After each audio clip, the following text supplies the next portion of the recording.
First on report. Sabarimala സ്വർണ്ണക്കൊള്ള കേസിൽ നിർണായകമായ കണ്ടെത്തൽ. സ്വർണ്ണപ്പാളിയുടെ രാസഘടനയിലും മാറ്റമുണ്ടെന്ന് സ്ഥിരീകരണം. വിജയമല്യ സ്വർണം പൊതിഞ്ഞപ്പോഴുള്ള രാസഘടനയല്ല ഇപ്പോഴുള്ളതെന്ന് VSC റിപ്പോർട്ടിൽ വ്യക്തമാക്കുന്നു. പരിശോധനാ ഫലത്തെ ഗൗരവത്തിലെടുക്കണമെന്നും VSCയിൽ നിന്ന് വ്യക്തത തേടാൻ അനുമതി വേണമെന്നും അന്വേഷണ സംഘം കോടതിയെ അറിയിക്കും. ഹരിമോഹനുണ്ട് കൂടുതൽ വിവരങ്ങളുമായി. ഹരി, വളരെ നിർണായകമായ വിവരമാണ്.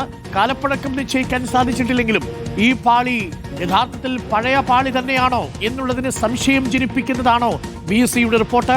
രാസഘടനയിൽ മാറ്റമുണ്ടെന്ന് പറഞ്ഞാൽ 98-ൽ പൂശിയ ആ സ്വർണ്ണപ്പാളിയോ ആ ദ്വാരപാലക ശില്പപാളിയോ ആണിതെന്ന് ഉറപ്പിക്കാൻ കഴിയുന്നില്ല എന്നല്ലേ VSC റിപ്പോർട്ടിൽ പറയുന്നത്? കൂടുതൽ വ്യക്തത ആവശ്യപ്പെടുമോ SIT?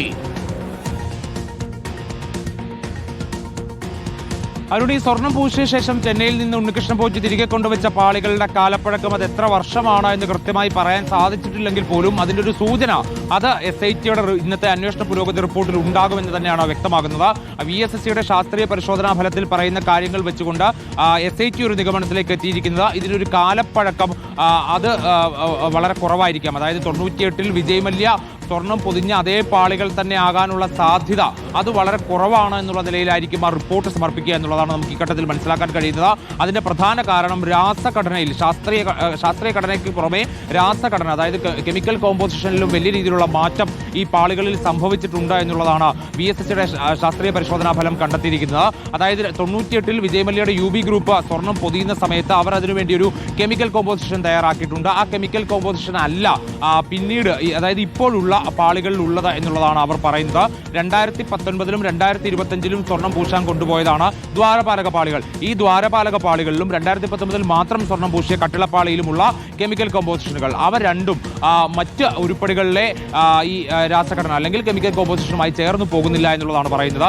UB ഗ്രൂപ്പ് സമാന സ്വഭാവത്തിൽ തന്നെയാണ് എല്ലാ ഉരുപ്പടികളിലും സ്വർണം പൊതിഞ്ഞിട്ടുള്ളത്.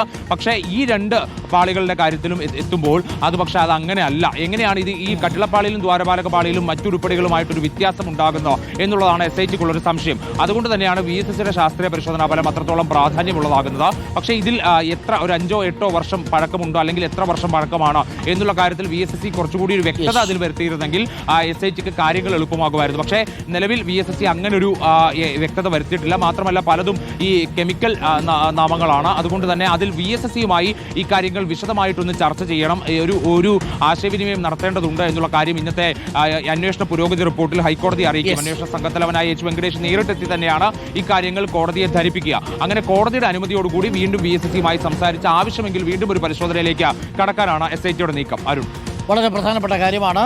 1998-ൽ UB ഗ്രൂപ്പ് ഈ സ്വർണ്ണപ്പാളി ദ്വാരപാലക ശില്പപാളിയും കട്ടളപ്പാളിയും സ്വർണം കൊണ്ട് പൊതിയുമ്പോൾ അപ്പോഴുണ്ടായിരുന്ന രാസഘടനയല്ല ഇപ്പോൾ പുതുതായിട്ട് സ്വർണം പൂശിയതിനു ശേഷം കൊണ്ടുവച്ചിരിക്കുന്ന പാളിയിലുള്ളത്. അന്ന് സ്വർണം പൂശുകയല്ല, അന്ന് ആ സ്വർണ്ണപ്പാളികൾ പാവുകയാണ് ചെയ്തത്. അതിന് പുറത്തുകൂടി പതിക്കുകയാണ് ചെയ്തത്. അതിൽ അന്നുണ്ടായിരുന്ന രാസഘടനയല്ല ഇപ്പോഴുള്ളത് എന്നുള്ളതാണ് VSCയുടെ കണ്ടെത്തൽ. എന്താണ് അതിന്റെ സൂചന? ആ പാളി പഴയ പാളിയല്ല എന്നുള്ളതാണോ? അങ്ങനെ വ്യക്തമായി പറയുന്നില്ല കേട്ടോ VSC റിപ്പോർട്ട്.